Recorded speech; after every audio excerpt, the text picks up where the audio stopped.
By the time the car reached the city, the terrifying storm had finally passed. Then, as the clouds parted, a vibrant seven-colored rainbow stretched across the sky, causing countless people to stop and stare. Charlie pulled up to the entrance of the flea market and let Irvin out. After Irvin got out, he bowed respectfully to Charlie and said, "Thank you, Mr. Wade." Charlie looked at him and said coolly, "Irvin, you must never tell anyone what happened today. Do you understand?" "Mr. Wade, don't worry. I understand completely." Irvin's face was filled with admiration. He now saw Charlie as a god. Charlie nodded in satisfaction and drove off. Irvin just stood there, watching Charlie drive away, not daring to move for a long time. As for Elsa, Charlie and Clare took her straight to her hotel. Elsa had been staying at the Aurelius Grand in Orris Hill. The security there is excellent, and it's a Wade family property. It would take Elsa's cousin tons of courage to even think about attacking her there. He would never dare. Until the moment she stepped out of the car, Elsa's gaze on Charlie was still incredibly complicated. Her heart felt heavy, like it was weighed down by a stone. There was so much she wanted to say to Charlie. She wanted to thank him. She wanted to confess her feelings. And she wanted to tell him how much she regretted misjudging him so completely. But with Clare right there, she couldn't say any of it. Several times she opened her mouth to speak, but hesitated and stopped herself. When they reached the hotel entrance, Clare hugged her. "Elsa, remember," she said softly, "you have to call Charlie if you get into any trouble. Don't put yourself in danger." Elsa nodded and whispered, "Don't worry, Clare. I will." Charlie watched Clare holding Elsa and couldn't help but feel a pang of jealousy. His own wife had barely ever held him, yet she so easily held her best friend. What Charlie didn't notice was the look of envy in Elsa's eyes as she looked at Clare. Considering Elsa was Clare's best friend, Charlie felt a sense of responsibility for her safety. While the two women were saying their goodbyes, he sent a quick text to Isaac. "Send a message to the Gardner family in Eastcliff. If they even think about harming Elsa again, I will level their entire family." The Gardner family's power was less than 1/10 of the Wade family's. They wouldn't dare to make that mistake again. After dropping off Elsa, Charlie and Clare went home. Soaked from the rain, the first thing Clare did was jump in the shower to change. Charlie gave all the money he'd gotten from Irvin to Jacob. Jacob practically snatched the $300,000, his eyes gleaming. "This is just the start," he said excitedly. "Next time, I'll find some hidden gems and make $3 million off him. From now on, our family's future is riding on me." Charlie managed a weak smile, thinking to himself, "Jacob, oh Jacob, you've got to give Irvin a break. That poor guy gets scammed so often I don't know how he even makes a living. And now you've taken $300,000 from him in one go. If you bring him some piece of junk, he'll think you're some kind of expert, and he'll be too scared to make you mad. He'll end up paying a fortune for it just to stay on your good side. You're going to bankrupt the guy. Look, Irvin might be a hustler, but he's not a bad person. You can't just keep bleeding him dry like this." So Charlie tried to reason with him. "Dad, maybe you should ease up on dealing with Irvin. The guy can't be trusted. If you get too involved with him, you're bound to get burned eventually." Jacob scoffed. "What do you know? You go around telling people about energy alignment or whatever, and that's just a scam. We're in the serious antique business. If you don't get it, then stay out of it. Just watch and learn."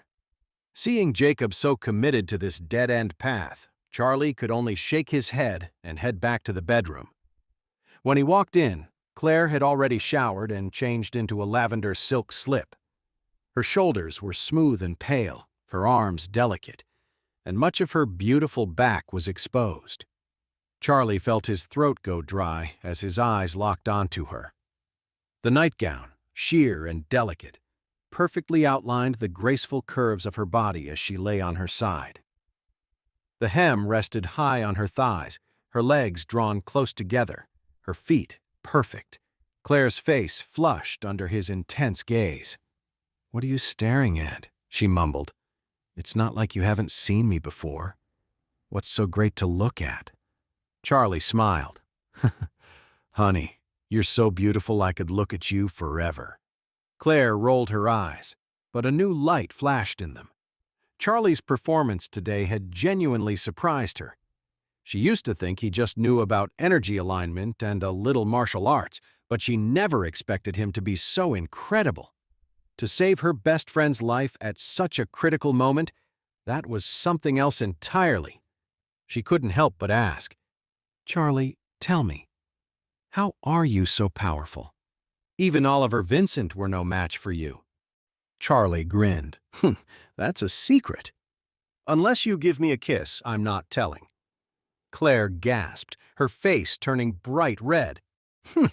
"In your dreams." Seeing her playfully coy reaction made his heart race. He turned and opened the closet to get his bedding.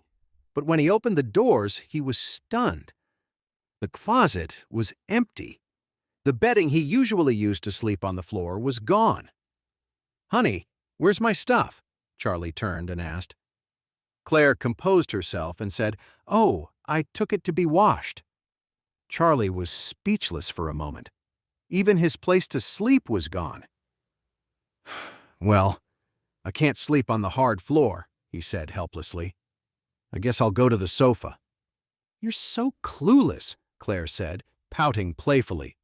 She reached into the closet, pulled out her own spare bedding, and handed it to Charlie. "Here, you can use mine." The white bedding still carried her faint, sweet scent. Charlie was thrilled. "Honey, you're so good to me," he said, his voice a little hoarse. Claire glanced at him. "Just go to sleep." Charlie nodded, holding her bedding and breathing in the soft fragrance. He couldn't help but feel a rush of excitement. If things kept going like this, maybe he'd get to sleep with his wife for real soon. Just then, Claire said to him, "I'm going to be really busy with the studio for the next couple of days. I've just gotten things started, so I need to hustle and find some clients. Can you stay home with my dad? Don't let him go out and buy any of those antiques, got it?" Charlie quickly offered, "Honey, let me come help at your studio. I don't need to be paid. I can clean, sweep the floor, bring you coffee, whatever you need." Claire smiled. "No, it's okay. The studio doesn't even have any work yet. Once things get going, it'll just be me drawing and working on designs. I don't need your help with that. You can just handle things here at home." Early the next morning, Claire rushed off to her studio. Charlie took his e-bike to the vegetable market to pick up some groceries. Claire had been working so hard to get her studio started, and he wanted to cook a healthy meal for her to help keep her energy up. Just as he was leaving the market with his bags, Charlie saw Elsa standing there. "Charlie!" Elsa called out, her face lighting up with excitement. Charlie looked at her, surprised. "Elsa! What a coincidence! What are you doing here?" Elsa looked at Charlie and stammered, "Well, yes, but no, not exactly." Charlie was confused. "Take your time," he said gently. "Did something happen?" Elsa couldn't help but blush. The truth was, she had been waiting outside Claire's house since early that morning and had followed Charlie all the way to the market. She finally mustered her courage, bit her lip, and said, "I came here specifically to thank you for saving me yesterday." Charlie wasn't sure how to react. "I saved you because you're Claire's best friend," he said. "You don't have to be so formal about it." He'd thought something was seriously wrong, but it was just this. Elsa shook her head and summoned her courage again. "Charlie, actually, I also know that you didn't just save me yesterday. You were the one who saved me that other time, at the Oris Hill Hotel." Charlie froze. How could Elsa possibly know about that? He had worn a mask. There was no way she could have recognized him. He quickly denied it. You must have the wrong person. I've never even been to the Orris Hill Hotel. It must have been someone else who saved you. Elsa looked at Charlie, her eyes a storm of conflicting emotions: frustration, admiration, and a deep, unspoken resentment. Why wouldn't he just admit it? Was she so unimportant to him that he wouldn't even acknowledge saving her? He wouldn't even admit it. Thinking about it, her eyes welled up with tears. "That time at the Orris Hill Hotel," she began, "Harold invited me to dinner. Some rich kid started harassing me, and Harold, trying to act tough, picked a fight with them. They ended up surrounding us at the restaurant door. When things got bad, Harold just ditched me and ran." She took a shaky breath. "Then, a masked hero, like someone out of a comic book, appeared and took them all down. He saved me. Just like you saved me." As she spoke about that night, Elsa's face turned bright red. That was the day she and Charlie had been so close, the day he'd had to take off her pants. Of course, she knew he only did it to save her and had no other intentions. Hearing this, Charlie felt sick to his stomach. Why did she have to bring that up? He thought frantically. How can I possibly admit to any of this? If Clare ever found out something like that happened between him and her best friend, all hell would break loose. "Elsa, you've really got it wrong," he said, trying to sound convincing. "I can handle myself in a fight, sure, but I'm not the guy who saved you at the hotel." He quickly added, "The only time I helped you was yesterday." Seeing that Charlie still wouldn't admit it, Elsa sighed softly and pulled the Lucky Charm stone from her pocket. "Then what about this stone?" she asked, holding it out. "How do you explain this?" Charlie's eyes widened. That was his stone, the one he'd lost a long time ago. He'd looked everywhere for it. How did it end up in Elsa's hands? It must have been from that night. When he rescued her at the Orris Hill Hotel, she must have picked it up.